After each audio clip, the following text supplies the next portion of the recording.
Hello guys, তো আজকে বানাবো মাশরুম। তো চলো, দেখতেই পারছো হাতে নিয়ে নিয়েছি মাশরুম, বাটিতে ঢেলে নিই।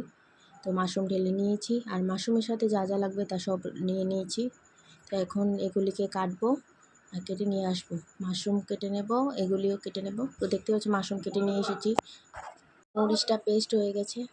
আর এখানে নিয়ে নিয়েছি আলু টুকরো করে, আদা, কুচানো পেঁয়াজ, আর একটা টুকরো পেঁয়াজ, আর কয়েকটা গোটা রসুন। তো এগুলি মিক্সারে দিয়ে রেডি করে নিয়ে আসবো।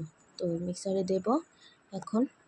তো মিক্সারের ভিতরে মরিচটা যে ছিল এটার ভিতরে দিয়ে দিয়েছি কুচনো পেঁয়াজ, রসুন, আদা, আর দিয়ে দিচ্ছি জিরা ধনিয়া গুঁড়ো 3 চামচ পরিমাণ মতো। তোমরা যার যেতটুকু দরকার এতটুকু নেবে।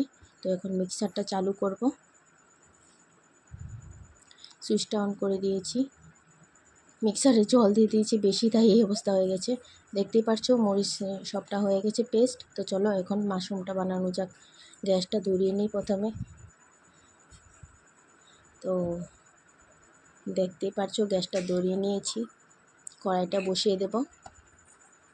এখন মাশরুমগুলোকে ধুয়ে পরিষ্কার করে ধুয়ে নিয়ে এসেছি। এখন এগুলি কড়াইয়ের মধ্যে দিয়ে দিয়েছি, আঁচটা কমিয়ে দিয়েছি। এখন জল দিয়ে 5 মিনিটের জন্য ঢেকে রেখে দেব। 5 মিনিটের জন্য রেখে দেব ঢেকে। 5 মিনিট পর এসে দেখব মাশরুমগুলি হয়েছে কিনা। তো চলো যাওয়া যাক। তো 5 মিনিট পর চলে এসেছি, ঢাকনা খুলে দেখব মাশরুম হয়েছে কিনা। তো হয়ে এসেছে মাশরুমটা। এখন জলটা ঝরিয়ে মাশরুমগুলিকে তুলে নেব। তো চুলাটা বন্ধ করে দিয়েছি, মাশরুমগুলি নিয়ে নিয়েছি বাটিতে। তো এখন কড়াইয়ের মধ্যে দিয়ে দেব সরষার তেল। দিয়ে দিয়েছি অল্প পরিমাণ সরিষার তেল। তারপর দিয়ে দেব টুকরো করা আলুগুলো কড়াইয়ের মধ্যে দিয়ে তেলটা যখন গরম হয়ে এসেছে, এখন আলুগুলি দিয়ে দিচ্ছি। এখন দিয়ে দেবো একটু হলুদ গুঁড়ো আর একটু লবণ দিয়ে ভালোভাবে নাড়াচাড়া করব যতক্ষণ না লাল হয়ে আসে। দিয়েছি লবণ, ভালো করে নাড়িয়ে চেড়ে নিয়ে লাল লাল হয়ে আসলে নামিয়ে নেব। ভালোভাবে নাড়াবো। তো লাল লাল হয়ে এসেছে প্রায়। এখন আলুগুলোকে উঠিয়ে নেব থালে।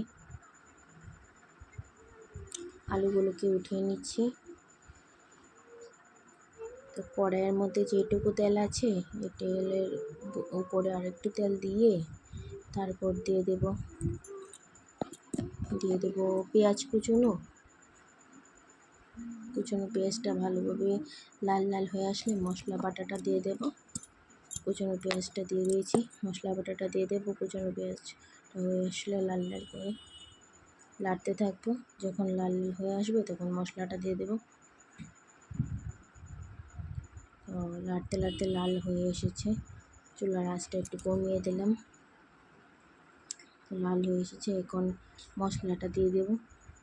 মশলাটা দিয়ে দিয়েছি, দিয়ে ভালোভাবে নাড়বো। 5 মিনিটের জন্য কষাবো ভালোভাবে। নাড়তে নাড়তে যখন কষানো হয়ে আসবে তখন দিয়ে দেবো মাশরুমগুলি। নাড়তে থাকবো। তো 5 মিনিটের জন্য এটা নাড়া হয়ে গেছে, কষানো হয়ে গেছে। এখন দিয়ে দিয়েছি মাশরুম, সিদ্ধ করা মাশরুম, গোটা পেঁয়াজ আর কয়েকটা গোটা রসুন দিয়ে এখন ভালোভাবে নাড়িয়ে চাড়িয়ে নেব। ভালোভাবে নাড়াবো। সরি বন্ধুরা, আমি একটু হলুদ দিতে ভুলে গেছি, তোমরা দিয়ে দেবে। লবণ দিয়ে দিচ্ছি।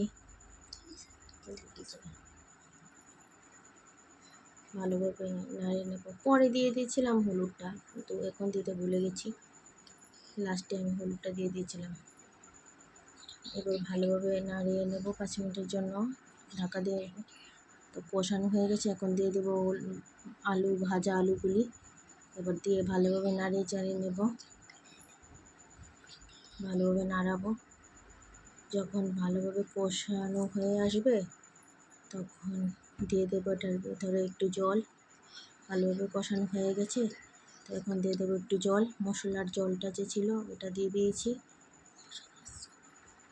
এখন দেখতেই পাচ্ছ কালারটা কি সুন্দর এসেছে। নাড়তে নাড়তে দেখতেই পাচ্ছ সুন্দর হয়ে এসেছে। এখন এটা ফুটলে একটু গরম মশলা দিয়ে নামিয়ে নেব। তো দিয়ে দিচ্ছি গরম মশলার গুঁড়ো। তো প্রায় হয়ে এসেছে, এখন নামিয়ে নেব। এটা দেখতেই পাচ্ছ, গ্যাসটা অফ করে দিয়েছি, এখন নামিয়ে নেব। নামিয়ে নিচ্ছি বাটিতে। দেখতে পাচ্ছ কীরকম হয়েছে, আমাকে জানাবে সবাই। Thank you.